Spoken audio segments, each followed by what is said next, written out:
Good morning, everyone. We're continuing here in the words of the CHOFETZ CHAIM.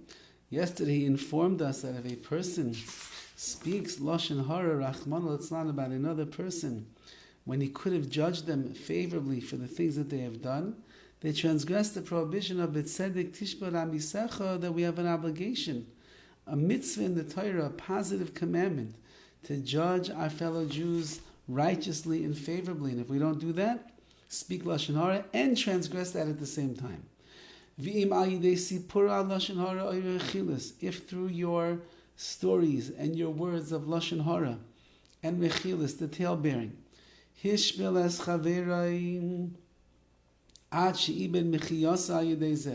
let's say you put down your friend, you put down this other Jew in such a way that he loses his livelihood. As a result, he loses his job.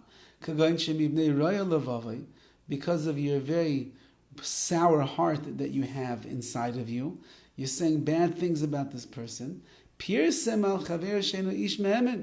begin telling people, you can't trust this person.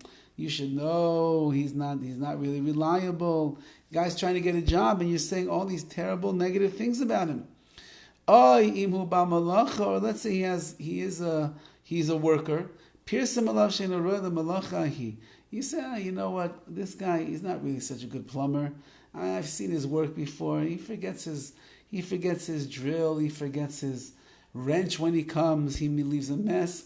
He fixed my pipes once. They broke a week later. I wouldn't trust this guy. And similarly, any kind of thing like this where you're degrading of this person is going to cause that he's going to lose his job. Say you also transgress a positive commandment. Like it says, it says that a stranger, someone who's dwelling in the land, so then they should live together with you. Your brother should be able to live together with you. What does that mean?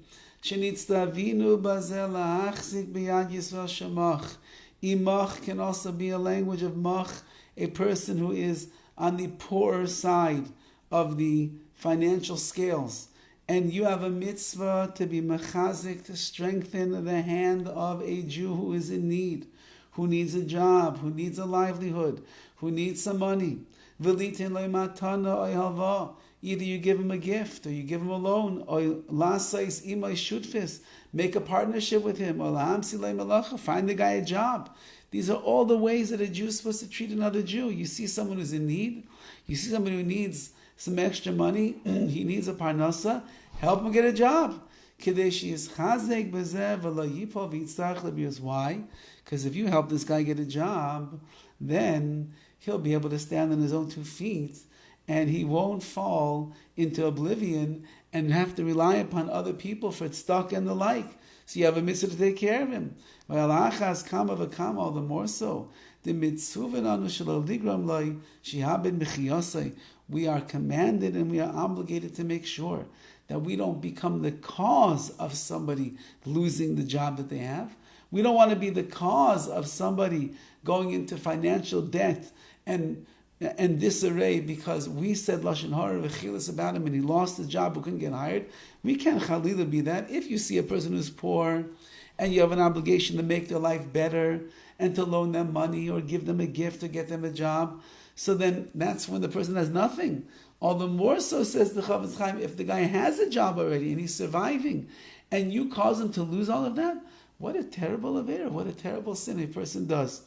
And therefore, says the CHOFETZ CHAIM once again, not only does a person transgress the negative commandment of speaking Lashon Hara, but there are also positive commandments that a person tramples on when he says the words of Lashon Hara about another Jew.